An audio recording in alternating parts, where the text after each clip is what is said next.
നിങ്ങളല്ലേ പറയണ്ടേ, നമ്മൾ അഭിനയിച്ചവരല്ലേ.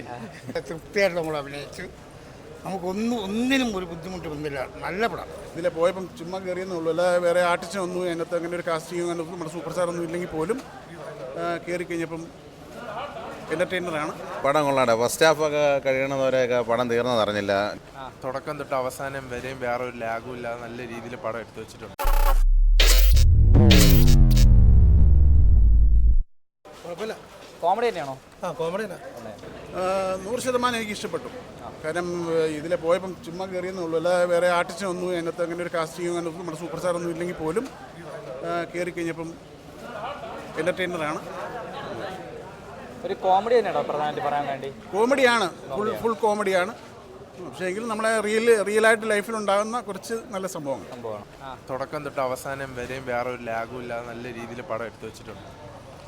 കോമഡി ക്ലൈമാക്സ് എല്ലാം നല്ല രീതിയിൽ ഇമോഷണൽ ആക്കി എടുത്തു വെച്ചിട്ടുണ്ട്.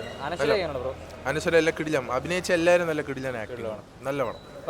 കോമഡി തന്നെയാണോ പറയാൻ വേണ്ടിയുള്ളത്? കോമഡി ക്ലൈമാക്സ് ഒക്കെ നല്ല രീതിയിൽ ഇമോഷണൽ ഒക്കെ ആക്കി നല്ല രീതിയിൽ എടുത്തു വെച്ചിട്ടുണ്ട്. ഒരു ലാഗോ കാര്യങ്ങളോ ഒന്നുമില്ല, നല്ല രീതിയിൽ എടുത്തു വെച്ചിട്ടുണ്ട്. പടം കൊള്ളാട്ടെ. ഫസ്റ്റ് ഹാഫൊക്കെ കഴിയണവരെയൊക്കെ പടം തീർന്നത് അറിഞ്ഞില്ല. നോബി ചേട്ടനുണ്ട്, അസീസ് നല്ലൊരു അനശ്വരയുടെ അച്ഛനായിട്ടുള്ള ഒരു ക്യാരക്ടറാണ് ചെയ്തിരിക്കുന്നത്. അനശ്വര അടിപൊളി. കാര്യം വെച്ച് കഴിഞ്ഞാൽ കൊച്ചു പിള്ളേരെ പോലെയാണ് അഭിനയിക്കുന്നത്. അടിപൊളിയായിട്ടുണ്ട്. പിന്നെ കോമഡി ആദ്യം തൊട്ട് അവസാനം വരെയും പടത്തിന് കോമഡിയും കാര്യങ്ങളുണ്ടായിരുന്നു. പിന്നെ ഒരു മരണ വീട്ടിലെ സംഭവമാണ് പടം എന്ന് പറയുന്നത്. ഒരു ബോഡി അടക്കാൻ പറ്റാത്ത ഒരു സ്ഥിതിയും കാര്യങ്ങളൊക്കെയാണ് ഈ പടം എടുത്ത് വെച്ചിരിക്കുന്നത്. അത് നമ്മളത് കണ്ടാലേ നമുക്കത് രസിക്കുള്ളൂ. കാര്യം നമ്മൾ പല വീടുകളിലും മരണത്തിന് പോകുമ്പോൾ നമ്മളെ വീട്ടിലും ചില കാര്യങ്ങൾ ഇങ്ങനെ സംഭവിച്ചിട്ടുണ്ട്. ആ ഒരു സംഭവം സ്ക്രിപ്റ്റിംഗ് എല്ലാം നല്ല രീതിയിൽ എടുത്ത് വെച്ചിട്ടുണ്ട്. ഒരു കൊച്ചു ചിത്രമാണ്. എന്തായാലും നല്ല രീതിയിൽ കോമഡി ശരിക്കും ഇഷ്ടം പോലെ ഉണ്ട്. പിന്നെ ഇമോഷണലായിട്ടുള്ള സീനുകളൊന്നും അങ്ങനെ വലുതായിട്ടൊന്നുമില്ല. പിന്നെ അസിസൊക്കെ ഒരു നല്ലൊരു ക്യാരക്ടർ വേഷം ചെയ്തിട്ടുണ്ട്. എല്ലാവരും അടിപൊളിയായിരുന്നു. ബൈജുചേട്ടൻ ഞെരുപ്പായിരുന്നു. പിന്നെ ഈ കോമഡി സ്റ്റാറിൽ വർക്ക് ചെയ്തിട്ടുള്ള അഭിനയിച്ചിട്ടുള്ള എല്ലാവരും മിക്ക കഥാപാത്രങ്ങളും ഇവിടെ ഉണ്ട്. ഈ സിനിമയിലെല്ലാം കൊണ്ടുവന്നിട്ടുണ്ട്. കൊള്ളാം, അത്യാവശ്യം കൊള്ളാം. നല്ല പടമാണ്. നിങ്ങളല്ലേ പറയണ്ടേ, നമ്മൾ അഭിനയിച്ചവരല്ലേ. നല്ല സിനിമയാണ്. എല്ലാവർക്കും രസമുണ്ടാകുന്ന ഒരു സിനിമയാണ്. ഞാനിതിനകത്ത് കൃഷ്ണൻകുട്ടി എന്നുള്ളൊരു കഥാപാത്രമാണ് ചെയ്തിരിക്കുന്നത്.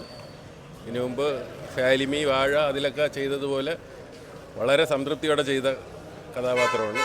അതിൽ പ്രത്യേകിച്ച് വിപിൻ ദാസ്, അദ്ദേഹത്തിൻ്റെ ഒരു ടാലൻ്റ് എടുത്തു പറയണം. പിന്നെ ഇതിൻ്റെ സംവിധായകൻ എസ് വിപിൻ ആദ്യമായിട്ട് സംവിധാനം ചെയ്യുന്നതാണ്.